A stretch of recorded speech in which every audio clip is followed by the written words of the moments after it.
big hit in this part of the country for sure. And when we launched Chapter 2, uh, we had 50 million views in less than 17 hours. And when we launched the trailer of the of Chapter 3, we were trending at number 1 in less than 6 hours, all organic. And that's the power of a good show. We genuinely believe that this happens only when people connect with the story. Um, I'd like to thank a lot of people who played a very, very major part in this, in creating this particular franchise, starting with my team at MX, of course. Um, the brilliant, brilliant, brilliant cast and crew, some of whom we're going to meet today. Without their passion and dedication, this is not going to be possible, to be very honest with you. And, you know, there is eventually only one captain of the ship. And I think all credit will go to that captain who actually breathed life into these very, very, very, very beautiful characters. Whether that character be Baba Nirala, Bopa, Pammi, Akki, Satti, Ujagar, Sonia. I mean, the kind of effort that's gone to build each and every character and the love from the fans that these characters have got, the attachment they've got, has been done by one and one only gentleman. And I'd like to invite him on stage, the captain of the ship, the man with the vision, Mr. Prakash Jha. Mr. Prakash ji, can we have you on stage, please?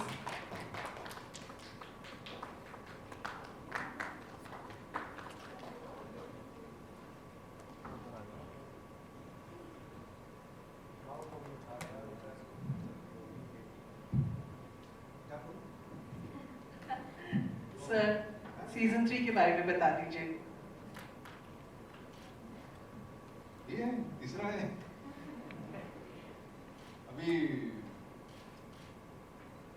पिछले साल भर से जहां भी जाओ ये मुझे तक तीसरा कब आ रहा है? तो तीसरा आ रहा है अभी 3 तारीख को। 3 तारीख को तीसरा। और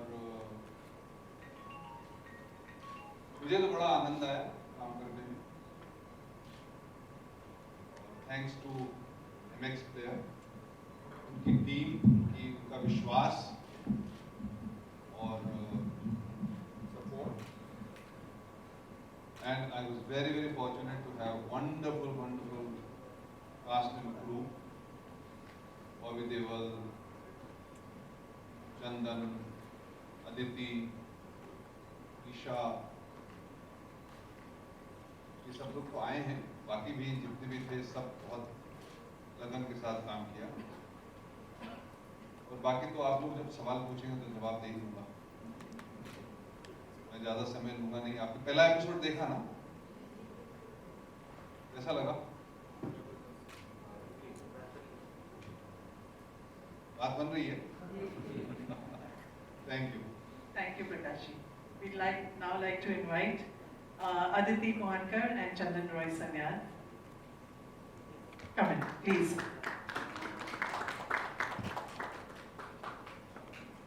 And the new entrant in our series, Isha Gupta.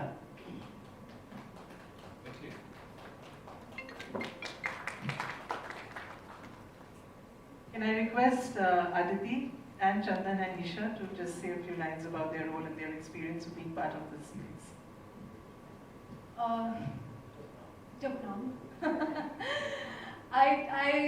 I would start with probably just a very big warm gratitude with all my heart towards Prakash sir, who believed in me that I could play this part. I didn't think so, honestly, because being a wrestler was something I felt was unimaginable for me. Yeah, and you know, making that effort and to from the beginning, the faith that sir had in me, I think that was my only motivation. And the next thing was speaking Haryanvi, Punjabi, which again was a little bit of a task is what I thought, but I pulled through because of sir, of course, because everybody at MX Player. I'm extremely grateful. Thank you so much for believing in me. And I think what is happening for me is now I'm going to really see a different side of her, because everybody is at a certain point operating from a certain emotion. and when it flips, its intensity increases, and that's what I would say happens with Pammi now, and it's going to be very exciting because the chemistry between Baba, Pammi, and Bhopa will bring a very new flavor to the series now with the season 3. Chandan. नमस्कार, सबसे पहले आप सबका शुक्रिया, आप आए और मेरे को सुन रहे हैं यहाँ. Thank you MX Player, Gautam ji, Prakash ji, Aditi, Isha, my co-actors. Since I've been asked to say something about Bhopa, Bhopa स्वामी प्रकाश जी के दिमाग की उपज है. एक ऐसा चरित्र जो मेरे करियर में या मेरे ज़िंदगी में टॉप रहेगा हमेशा, कि इसमें मुझे खेलने का बहुत मौका मिला. और काफ़ी लोगों ने मुझे पूछा कि अगर भोपा को आप एक शब्द में बताएं तो कैसे बताएंगे. तो जब प्रकाश जी ने मुझे ये कहानी सुनाई और ये रोल बताया तो मैंने इस पर तैयारी शुरू की. तो मेरे दिमाग में बस एक ही जानवर जो मैंने इसको प्ले करने के टाइम हमेशा सोचा हुआ है, एक अजगर या एक सांप जो चुपचाप रूम में आता है और हिस करता है, लेकिन उसकी आवाज़ नहीं आती और आपके कंधे पे चढ़ के बैठ जाता है और आपको डस भी लेता है, आपको पता भी नहीं चलता. तो वो है भोपा, जो आपने 2 सीज़न आप देख चुके हो उसको, और ये तीसरा सीज़न जो है इसमें मैंने प्रकाश जी की अनुमति से कुछ अलग रंग बिखेरने की कोशिश की है, जो आप देखेंगे कि सिर्फ काला ही नहीं है वो, और भी काफ़ी सारे रंग हैं इस चरित्र में जो इस बार आपको चखने मिलेगा. Thank you. Thank you, Chandan. Isha, you joining the series, can you tell us about it? नमस्ते, आप सभी का वेलकम. थैंक यू आप लोग यहाँ पे आए हमारे शो के प्रमोशन के लिए. शो के बारे में मैं पहले कहना चाहूँगी कि लॉकडाउन में सबने देखा, मैंने भी देखा, एंड बहुत ही दिलचस्प किस्म का शो है. And I would really like to say कि hats off to Prakash sir and Gautam की एक ऐसा शो बनाया जो I mean you know India में नंबर 1 रहा है OTT पे. एंड इसीलिए आई थिंक सभी के घरों में हम सब ने बैठ के देखा ये show, because you know, it's a show which shows something very different, and it's a show which really, you know, intrigues the audience. And I was one of them. और भोपा एंड अदिति के बारे में कहना चाहूँगी, बहुत ही दोनों के आई मीन किरदार भी बहुत अच्छा है. बाबा निराला का भी बहुत ही अच्छा शो बनाया कि आई थिंक जब ये आया था मेरे पास लॉकडाउन में, जब मैं शो देख रही थी फर्स्ट सीजन, तो मुझे याद है मैं अपनी फैमिली के साथ देख रही थी. एंड आई रिमेंबर जस्ट एक होता है ना दिल से ऐसे कर यार एक ऐसा शो मिलना चाहिए कि इतना फोकस हुआ है हर एक किरदार पे, स्टोरी इतनी अच्छी है, इतनी इंट्रीगिंग है कि आप हमेशा वेट करते हैं नेक्स्ट क्या होगा. And I remember Prakash sir ने जब मुझे कॉल किया, उन्होंने बस मुझे बोला कि आश्रम 3 के लिए मुझे फ़ोन कर रहे हैं. मैंने बोला कि बस I want to be a part of the show no matter what, because it's a great show, great script with great actors, great director. So I think it's one of the shows that you feel really proud कि अच्छा आप एक ऐसे show का हिस्सा बने. Thank you. Thank you, Isha. It's time now for आपका सवाल और आश्रम के तरफ से answers आपके सवालों के लिए. So if you just raise your hand and you know say your name and the publication you come from. Hi everyone, this is Pari from Magnetic Media. जब तक आपको फर्स्ट ऑफ ऑल मैं पूछना चाहूँगी भोपा जी से कि सर जब ये ऐसा एक रोल मिलता है जिसमें आपको लोगों से नफरत मिले, तो वो एक लोग सामने प्रेजेंट करने में कितना टफ रहता है? करते टाइम तो मैं यही नहीं सोचता कि मुझे कितनी नफरत या कितना प्यार मिलेगा. Like to be sort of disconnected from the appreciation or reception one character would get or not. Because कोई भी किरदार आप करते टाइम ही नहीं सोच सकते तो उसको ऐसा बनाऊंगा कि लोग मुझे नफरत करने लगे. बट येस, ये कैरेक्टर जो है like I said it's very dark. It's character जो है जिसमें मुझे एक्चुअली सोशल मीडिया में बहुत गालियाँ पड़ी हैं. मतलब मेरे पेज पे लोग आके गालियाँ दे के चले जाते हैं, मैं लाइक भी कर देता हूँ उनको, थैंक यू वेरी मच. क्योंकि मुझे लगता है कि एक अभिनेता के लिए बहुत मज़ेदार चीज़ है कि आप एक किरदार करते हुए आप एक दर्शक के ऐसी चीज़ों को छू लेते हैं. मतलब अब कोई प्यार मोहब्बत करके तो सब खुश रहते हैं, लेकिन एक नफरत के साथ आप उनका प्यार बटोर रहे हैं. I think it's a great opportunity for any actor. तो मैं तो पॉजिटिवली लेता हूँ गाली गलौज. मैं खुद उस शो में इतना कर रहा हूँ तो मुझे मिलनी चाहिए ना. ईशा मैम आपसे पूछना चाहूँगी, पहले 2 सीजन जैसे आपने बताया कि आपने देखे हैं और हम सबने भी देखे हैं और काफ़ी फेवरेट शो है ये सबका। तो जब आपको जैसे आपने बोला कि आप एक्साइटेड थे इस शो के लिए, आपके दिमाग में जब सबसे पहले क्या आया जब प्रकाश सर का फ़ोन आपके पास आया और आपको ये सीरीज़ मिल गई, तब आपके दिमाग में सबसे पहले क्या चीज़ आई? मैंने बजट पूछा नहीं, but jokes apart, honestly it's जैसे मैंने कहा, कुछ शोज होते हैं आप देखते हैं, दिल की बात सामने आई है। मैंने तो पहली चीज यही बोली, सच में यही बोला था ना कि बजट बताइए। पर देखिए, आप अगर ऐसा कोई शो देखते, जैसे मैंने बोला, अब खासकर ओटीटी का फायदा ये हो गया है कि वो जो एक स्टैगनेंट जो हमारी स्टोरी चल रही है ना, वो नहीं चलती है ओटीटी में। इट्स नॉट कि लोग एक्सपेरिमेंट करते हैं, बट हमें पता है कि ज़्यादा ऑडियंस के पास पहुंचेगा, स्पेशली चैनल्स लाइक MX, जहाँ आपको पैसे नहीं लगते। तो मुझे पता है मेरे लिए वो शो बहुत इम्पोर्टेंट है, जो एक तो पहली चीज़ हम किसी भी, मेरे लिए तो एटलीस्ट मैं, मेरी सिस्टर और my parents way watching together. Also मैं जिसे मिलती हूँ, अच्छा मैम आप आश्रम में, अरे आश्रम शो देखा, क्योंकि हर एक को अवेलेबल होता है ईजिली। छोटे से छोटे मेरठ जैसे शहर में भी, जहाँ मेरे फादर की फैमिली है, मैं वहाँ गई थी, तो अरे हमने न्यूज़ में पढ़ा, न्यूज़पेपर में, मेरठ के न्यूज़पेपर में आया हुआ आश्रम के बारे में। तो it was one of those things कि आपको पता है कि अच्छा इंडिया के छोटे से छोटे शहर में भी जाएंगे, वहाँ पे भी जिसके पास भी नेटवर्क है वो MX प्लेयर पे आश्रम देख रहा है। एंड मैं वो चाहती हूँ कि मैं ऐसा प्रोजेक्ट करूँ कि मुझे पता है कि एक छोटे से शहर, जैसे मेरठ तो चलिए तब भी बड़ा शहर है, मगर मैं चाहती हूँ कोई रामपुर भी जाए तब भी देखे कि अच्छा हाँ आश्रम में ईशा होता है। तो I think it was one of those things that it's such a good opportunity that I do not want to miss it. Hello, हाँ मैं नवभारत टाइम्स से हूँ, सरोज दुलिया। मैंने दोनों सीरीज इसकी देखी हैं, मुझे काफ़ी अच्छी लगी और काफ़ी मतलब बांध के रखती हैं। लेकिन मैं ये कह रही हूँ कि अब ये काफ़ी देख लिया है कि बाबा जी ये कर रहे हैं या वो ऐसी चीज़ें हो रही हैं, या गोपा जी जो हैं तो वो कुछ अपनी उसमें उनका साथ दे रहे हैं। लेकिन थर्ड सीरीज में आप कैसे ऑडियंस को बांध के रखोगे, क्योंकि ये देख देख के अब तक मैं भी वो हो गई हूँ कि यार ये लगातार बाबा जी कुछ नया नया कर रहे हैं, इस लड़की को उसके साथ ऐसा उसके साथ। तो थर्ड सीरीज में आप कैसे वो करोगे कि पकड़ के ऑडियंस चले?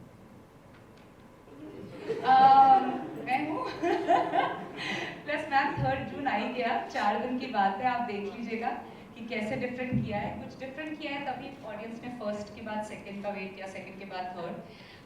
I mean, of course, the fact that Aditi है उसमें, the fact that Chandan है, the fact that Bobby जी है, every time there's something new, and ये आप देखेंगे, I mean, it's very different, it's very new, and of course मैं हूँ उसमें, कम बजट में भी, but मैं हूँ।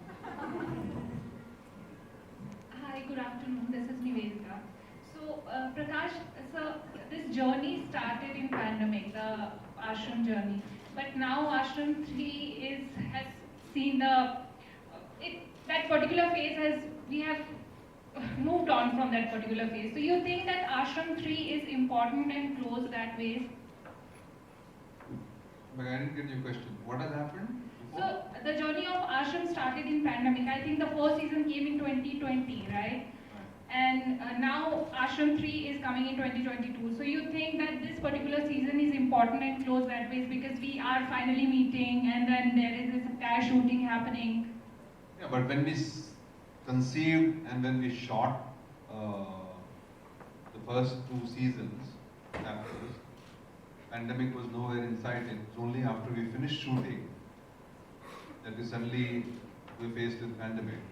So, pandemic or no pandemic, ashram has its own existence, and the third chapter is very organic progression of the story, where Baba has reached in the second chapter, and where all the other characters have reached. The growth from there, and what is the growth? What will happen to Baba? What will happen to Bambi? What will happen to Bhopa? What will happen to the political interventions? What will happen to people's faith? This is what people want to know. I mean, there was a very valid question which my friend asked as to first 2 chapters you have been able to engage the audience. Now, what are you going to do in chapter 3? I mean, obviously, we are going to keep you engaged. If I don't keep you engaged, no Isha, no Aditi, no Bhopa, no Baba can keep it, going. It has to be the story. It has to be the movement of your mind, how I keep it engaged. And that is the constant challenge which every content developer or maker faces, and that is what they try to meet. This is what is happening in chapter 3 or with any other content. Thank you. नमस्ते, मैं प्रेरणा Mayapuri magazine से। मेरा पहला सवाल प्रकाश शाह जी से है। Sir, आपने फिल्में भी डायरेक्ट की हैं और अब आप OTT के लिए सीरीज डायरेक्ट कर रहे हैं। एक निर्देशक के तौर पर आप जब OTT के लिए कोई सीरीज, जैसे आप आश्रम डायरेक्ट कर रहे हैं, आप किस तरह की क्रिएटिव इंडिपेंडेंस ले पाते हैं? एक डायरेक्टर के तौर पर आपको क्या फर्क नजर आता है? जैसे अभी बॉलीवुड में आप फिल्मों की परफॉर्मेंस देख रहे हैं, कैसी रही है, और आप आश्रम को देखते हैं जिसने वेब सीरीज के तौर पर बहुत अच्छा किया है, तो आपको ये डिफरेंस क्रिएटिवली भी और अदरवाइज भी आप इसको कैसे देखते हैं एक डायरेक्टर के तौर पर जो आप इसे मेरे लिए वेब सीरीज हो या फिल्म हो, फिल्म ही है। जिस स्केल पर मैं कहानी सोचता हूँ या करता हूँ, क्योंकि वो कहानी की मांग होती है। जिस स्केल पे राजनीति बनाई थी, और मैंने ही परीक्षा भी फिल्म बनाई जो सिर्फ 4 लोगों के बीच में कहानी घूमती है, और फिर ये आश्रम, क्योंकि आश्रम की जो परिकल्पना है आपके मन में, जो आपके पास रेफरेंसेस हैं, जो पब्लिक डोमेन में चीजें हैं, आप देखते हैं कि ऐसे बाबा लोग जब बैठते हैं और घूमते हैं, या इनके जो आश्रम होते हैं वो बड़े दिखावे वाले होते हैं, बड़े बहुत सारे लोग, बहुत बड़ा हुजूम हमेशा इनके आसपास घूमता रहता है। तो वो उस परिकल्पना को मैं तोड़ नहीं सकता, बल्कि उसको उससे बड़ा बना करके दिखा सकता हूँ। तो मेरे लिए फिल्म या वेब सीरीज में कंटेंट डेवलप करने में कोई फर्क नहीं नजर आता, ना ही मैं उस हिसाब से करता हूँ। जहां तक क्रिएटिव लिबर्टी की बात आप कहती हैं, तो क्रिएटिविटी एक जिम्मेवारी के साथ किया जाता है, और उस जिम्मेवारी के साथ मैं फिल्में भी बनाता हूँ, उसी जिम्मेवारी के साथ मैं वेब सीरीज भी बनाता हूँ। हाँ, ये जरूर है कि उस तरह की सेंसरशिप लैंग्वेज को लेकर के या बाकी सारी चीजों को लेकर के वेब सीरीज में नहीं होती है। इस वजह से नहीं होती है क्योंकि जब हम फिल्में देखते हैं तो एक सामूहिक दर्शन का कंसेप्ट होता है, में एक साथ बैठ करके थिएटर में देखते हैं। तो एक साथ जब बैठ करके देखते हैं तो एक मर्यादा होती है, वो मर्यादा मेंटेन करनी पड़ती है। जब हम इंडिविजुअली एक टेलीफोन के ऊपर में या एक घर में बैठे अपने टेलीविजन के ऊपर में वेब सीरीज देखते हैं, तो वहां थोड़ी लिबर्टी ली जा सकती है, क्योंकि इंडिविजुअली आप चाहे तो उसको बंद कर सकते हैं, चाहे तो उसको देख सकते हैं, चाहे तो जैसे भी चाहे आप उससे बिहेव कर सकते हैं। तो वो एक थोड़ी भाषा में, बोलचाल में थोड़ी लिबर्टी हमको मिलती है यहाँ पे। हालांकि जितना संभव होता है जिम्मेवारी के साथ, उतनी लिबर्टी हम फिल्मों में भी लेते हैं। तो कोई खास फर्क नहीं। जहां तक मेकिंग की फर्क है की बात है, जहां तक माउंटिंग की बात है, मेरे लिए एक ही जैसा है। मेरी वहां भी 300 लोगों की यूनिट होती है, यहाँ भी 300 लोगों की होती है।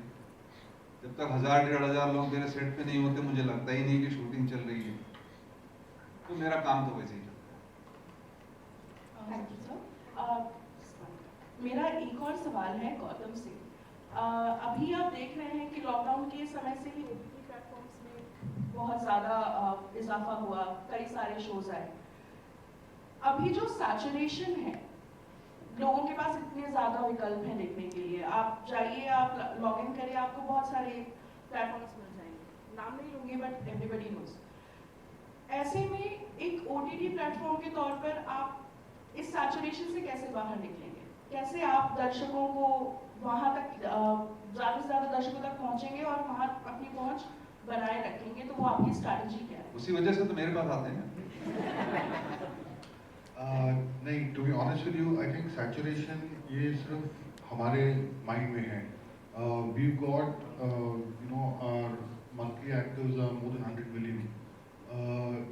Our country is a time-rich, money-poor country, and that is a fact, which basically means that there is a lot of time available with people.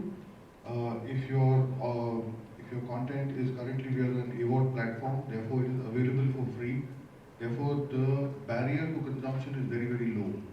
That means that ये saturation, क्योंकि हम शायद इस सर्कल में घूमते हैं तो हमको लगता है कि रोज एक नया शो आ रहा है, बट वो शो बहुत लोगों तक पहुंचना ये जरूरी नहीं है.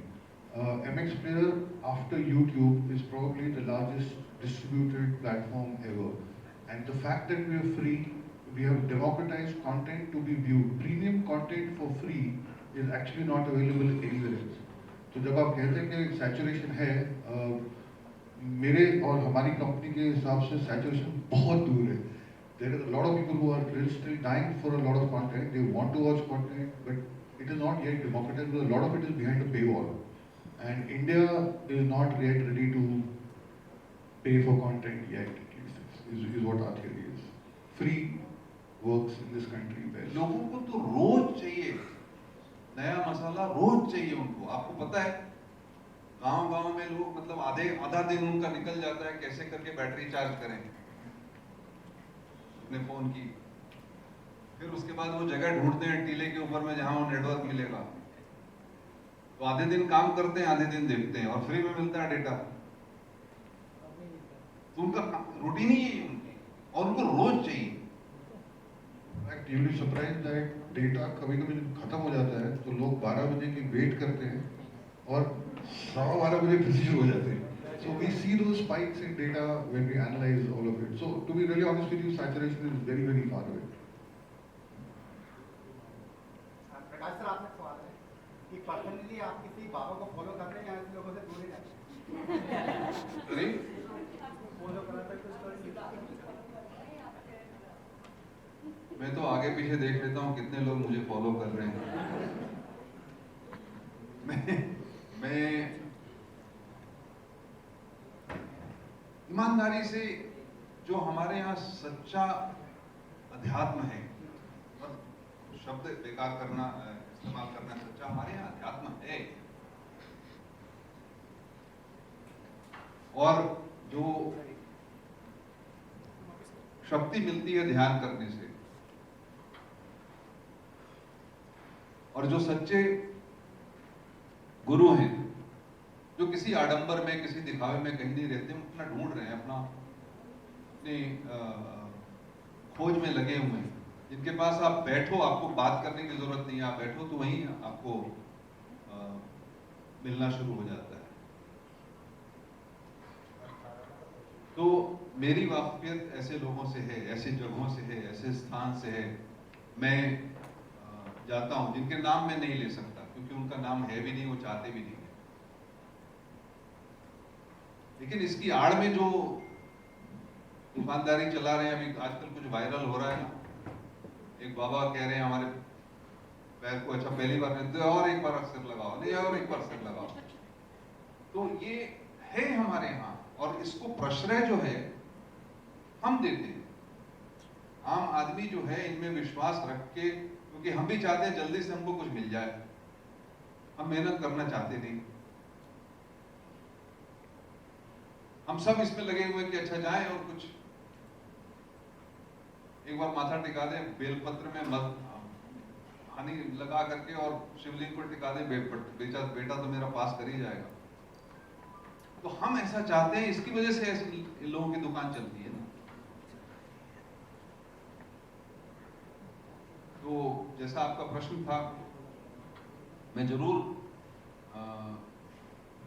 अपनी खोज में हमेशा लगा रहता हूं, लेकिन मेरी खोज ऐसी जगह पे है जहां चीजें निराकार है.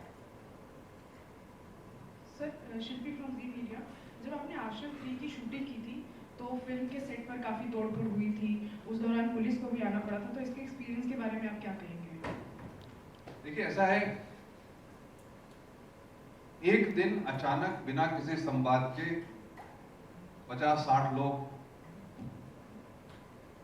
चले आए। सेट पे तो नहीं आ पाए थे, वो जहाँ गाड़ियाँ वाड़ियाँ लगी हुई थी वहाँ आए थे, अपना कुछ करतब दिखाया, कुछ नारेबाजी की, और हमने उनको रोकने की कोशिश की, उनसे संवाद करने की कोशिश की, अपने लोगों को रोका, क्योंकि हमारे लोग भी बहुत उत्तेजित हो गए थे, यूनिट के लोग थे, परेशान थे। 1 घंटे तक चला। 1 घंटे के अंदर में फिर लोकल पुलिस प्रशासन और व्यवस्था और लोग, वहाँ के भोपाल के बहुत सारे जनगणमान्य लोग, सब सारे के सारे पहुंच गए। ये मामला खत्म हो गया। उस 1 घंटे के बाद में हमारा काम वापस शुरू हुआ और फिर कभी कोई बाधा नहीं रही। देखिए, नकारात्मकता जब भी किसी ऐसे विषय को लेकर के जो कि सामूहिक रूप से चर्चा के या बात करने के विषय होते हैं, जब मैंने राजनीति बनाई, जब गंगा जल बनाई, जब आरक्षण बनाई, जब सत्याग्रह बनाया, तब भी होती थी ऐसी चीजें। मैं हमेशा ये सोचता हूं कि हर एक नकारात्मक विचार के सामने हजारों हजार सकारात्मक विचार हैं, इसलिए उसकी चिंता नहीं करनी चाहिए। और ये सत्य है, सत्य को लेकर के नेगोशिएट करके आदमी चलता है, और वो भी ऐसा ही हुआ। इसमें कोई ऐसी बड़ी बात नहीं है। मैंने कभी किसी से कोई शिकायत नहीं की, क्योंकि ऐसी चीजें आती हैं और जाती हैं, जैसे कि कभी आपको बुखार आता है और उतर जाता है, साधारण सी बात। ईशा मैम, आपके लिए एक सवाल है। बॉबी देओल के साथ आपका स्क्रीन प्रेजेंस बहुत ही कमाल का रहा ट्रेलर में, जो देखने को मिला है अब तक, तो उसके बारे में आप क्या कहेंगे? शूटिंग के साथ एक्सपीरियंस कैसा रहा बॉबी सर के साथ आपका? इसके पहले ये जवाब दे, मैं आपको सत्य बता दूं कि पहले 2 एपिसोड में भी, 2 चैप्टर जो हमारे हैं, उन 2 चैप्टरों में ये थी, ये कहती है कि नहीं थी, पैसे की वजह से नहीं आई, लेकिन हॉवर कर रही थी, अदृश्य रूप से ये थी। जब नेगोशिएशन पक्की हो गई तो तीसरे में उतर आई, और आते ही इन्होंने बॉबी देओल के अंदर का भगवान निकालना शुरू किया। अब आप समझ सकते हैं, बाकी अब जब आपने तो सब बोल ही दिया सर, बट बहुत अच्छा रहा। सब अपने लोग हैं, सच बोलने में कोई दिक्कत नहीं है। बहुत अच्छा रहा। प्रकाश सर के साथ में पहले कर चुकी, मेरी करियर की तीसरी फिल्म सर के साथ थी।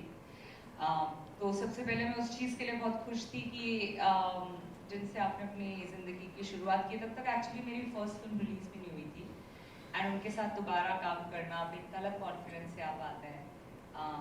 अब मैं उन्हें ज़्यादा तंग कर रही, तब कम तंग करती थी। इस बार सर मुझे सेट पे बस आफत की पुरिया बुलाते थे, बिकॉज आते ही मेरा कुछ हो जाता था, लाइक अच्छा ये करना है, ये करना है। बट बॉबी एकदम ही अलग है मुझसे, बहुत ही शांत एंड बहुत ही उनका स्वभाव, जिसे हम बोलते हैं ब्लू ब्लड, हमारे दिल्ली में बहुत बोलते हैं हम, वो वैसे है उनकी नेचर, बहुत शांत है।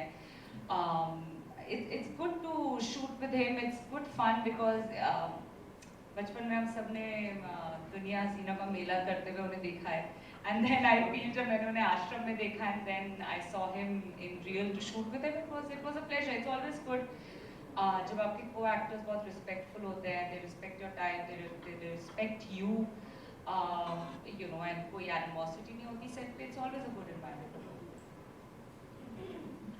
Good afternoon everyone, my name is from the Punjab Kesari. Sir, मेरा एक जो सवाल है ये कि जैसे अभी देश में, हमारे देश जो है वो हिंदू भावना को लेकर के काफ़ी हुआ है, और अभी कहीं न कहीं देश में हिंदू भावना को लेकर जो आश्रम में जो भावना लोगों की जुड़ी है हमारे देश में। एक सेकंड जरा सा, आपने पहले 2 चैप्टर देखे? जी। पूरे के पूरे एपिसोड में हिंदू शब्द कहीं इस्तेमाल हुआ है? नहीं। किसी भी हिंदू देवी देवता की तस्वीर तक देखी आपने कहीं पर? किसी भी हिंदू धर्म के रिचुअल की कहीं भी बातचीत हुई है? नहीं। आगे बोलिए। तो एक तरह हमारे देश में जो चल रहा है, उस बीच में आश्रम का आना, ये कहीं न कहीं ऐसा नहीं लगता कि जो एक आर्थिक काम कर रही है, आगे से एक एंटरटेनमेंट कर रही है, आग से खेलने वाली बात हो रही हो, जब एक तरफ देश में ऐसे माहौल चल रहा है? देखिए, देश का माहौल अपनी जगह पर है, देश की सोच अपनी जगह पर है, और जब आप देश का माहौल कहते हैं तो मुझे लगता है कि पूरे देश का माहौल तो नहीं हो सकता, कहीं कहीं इस माहौल की बातचीत हो सकती है, कुछ लोग इसके बारे में चर्चा कर सकते हैं, कुछ लोग इसको कहें बढ़ावा दे सकते हैं, बट बहुत सारा कुछ है इस देश में। ये देश होना भी चाहिए, धर्म की बात है तो होना भी चाहिए, लेकिन हम तो धर्म की बात कर ही नहीं रहे। ये तो एक ऐसे बदनाम आश्रम की कहानी है जहां उस धर्म के नाम पर लोगों को बरगलाया जाता है। तो आपके शरीर के अंदर में अगर कोई बीमारी होगी तो उसका इलाज चाहिए कि नहीं? आपको चाहिए ना? वही कर रहा हूं।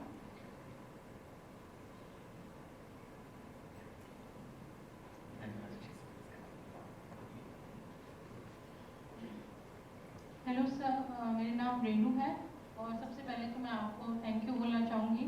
वो इसलिए कि आपकी चाहे फिल्म्स हो या वेब सीरीज़ हो, वो सारी ऐसी हैं जिसमें सिर्फ मनोरंजन नहीं है बल्कि सोसाइटी को आपने कायना में दिखाया है और उसकी सफाई का काम भी किया है इनडायरेक्ट वे में। धन्यवाद। आश्रम को भी जब मैं देखती हूँ तो मुझे बड़ी खुशी होती है कि कहीं ना कहीं हमारी सोसाइटी जो गुमराह होती है वो इस तरह के मनोरंजन से, जो केवल मनोरंजन नहीं है बल्कि उन्हें अपने आप को देखने और झांकने का मौका भी देता है।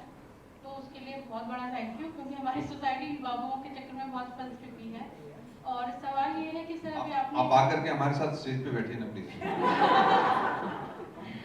सवाल ये है कि सर आपने कहा कि फिल्म और वेब सीरीज में आपको कोई ज़्यादा अंतर नहीं लगता।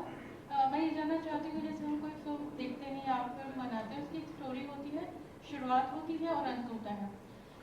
ये आश्रम 3 आ रहा है, तो जब आपने फर्स्ट बनाया तो क्या उस समय पूरी स्टोरी आपके ये लेकर चल रहे थे आपकी अगर ये अच्छा रहता है तो कोई एक सूत्र छोड़ दो जो सेकंड को आगे लेकर जाए, और थर्ड बनाया है तो क्या कोई सूत्र, मतलब मैं जानना चाहती हूँ जो वेब सीरीज की मेकिंग होती है उसमें क्या डायरेक्टर कुछ ना कुछ इस चीज़ की प्रतीक्षा करते हैं कि हमारी अगर वेब सीरीज अच्छी चल गई, लोगों को पसंद आ गई, तो हम उस स्टोरी को इस तरह से बनाएं कि वो आगे सूत्र पे होते चली जाए।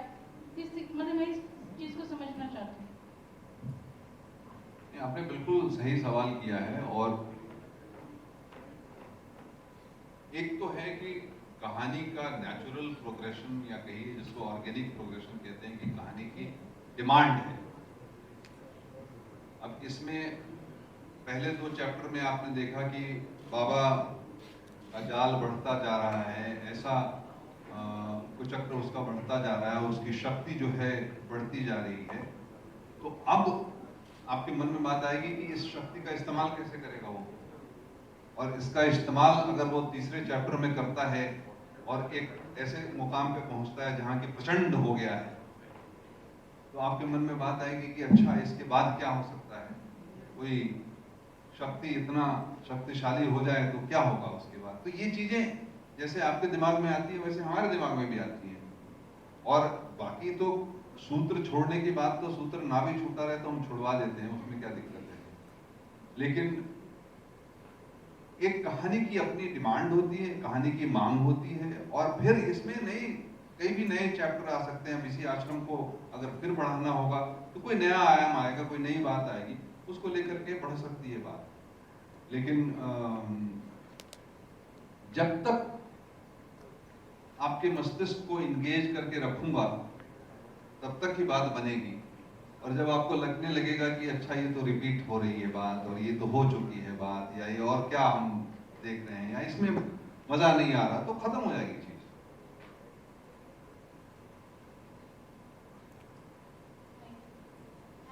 One last question. अब और कितने सवाल एक लास्ट क्वेश्चन। जैसे अभी बात हुई नृत्य की, बट मैं यहाँ पे हिंदी की बात करना चाहूँगी, क्योंकि आप majorly you deal with Hindi language and right now there is a lot of debate going on Hindi versus South. तो what's your take on that? Like do you think it's kind of I mean what's your take on Hindi position? What is your question? Like, I mean, which is? Well, हर भाषा अपना महत्व रखती है, और हिंदी हमारे देश में लगभग सब जगह बोली जाती है और समझी जाती है, और एक आम परिचालन की भाषा है। तो उसका अपना स्थान है उसी वजह से। लेकिन हमें बाकी जितनी भी भाषाएं हैं हमारे देश में, सब इतनी संपुष्ट हैं, सुदृढ़ हैं, गंभीर हैं, और सब में इतना साहित्य है कि हम किसी को नकार नहीं सकते।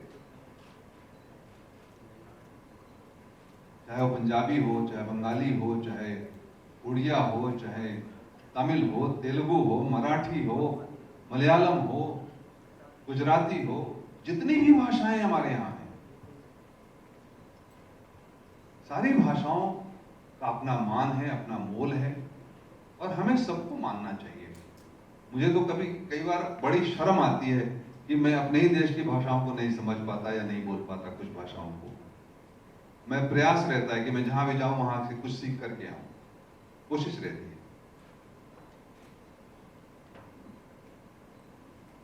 तो इस सुंदर से देश में जहां इतनी सारी सुंदर भाषाएं हैं, भोजन है, संस्कृति है, परिवेश है, सबका मान हो, तभी तो मिलकर के हम कहते हैं कि देश हमारा है, गुलदस्ता है। धन्यवाद। Thank you. And ashram is also available in multiple languages. There's Tamil, there's Telugu, we've tried Punjabi for the first time, there's Bengali. So we make sure that if a story can transgress language, which it does, a good story always does, so it doesn't matter where it's coming from. So I also wanted to ask Gautam, is Ashram the biggest show on MX Player right now, because you're sharing numbers? So is it the biggest show on MX currently? Yes, it is. It is definitely the biggest show in terms of, because it's the third season. A lot of shows have come to the second season. But the numbers that Ashram has probably achieved, I don't think it's only MX. I would err on the side of caution, but I would really say that it would probably be one of the most watched shows on the planet. 1.6 billion views, 160 million unique viewers. That's 16 crore people. It's not small. They don't exist even on OTT platforms, to be honest with you. If you put all the OTT platforms together, they would have 160 million viewers on one show. And I think that's the beauty of it, right? 50 million views in less than 17 hours. Doesn't happen in YouTube either. 155 million active. I mean, it's the distribution of the platform. So the sampling of this is एक IPL जो है ना, उसकी active viewership जो है वो 8 million की होती है। 2 IPL मिला दे तो उतना एक आश्रम है। इसीलिए मेरी लड़ाई चल रही है इनके साथ, क्योंकि IPL का पूरा सीजन खरीदने के लिए 5,000 करोड़ दिए थे और मुझे MX ने सिर्फ 4,000 करोड़ दिए। ये हमारी लड़ाई चल रही है इनके साथ। 1,000 करोड़ और मिल जाए तो ईशा का पैसा दे दो पूरा। Sir, thank you so much. Gautam, sir, I have Aditi. one more question, Prakash sir. Actually, Can we? Just one. Yeah. Can you have a Prakash sir? Like, you know, Baba.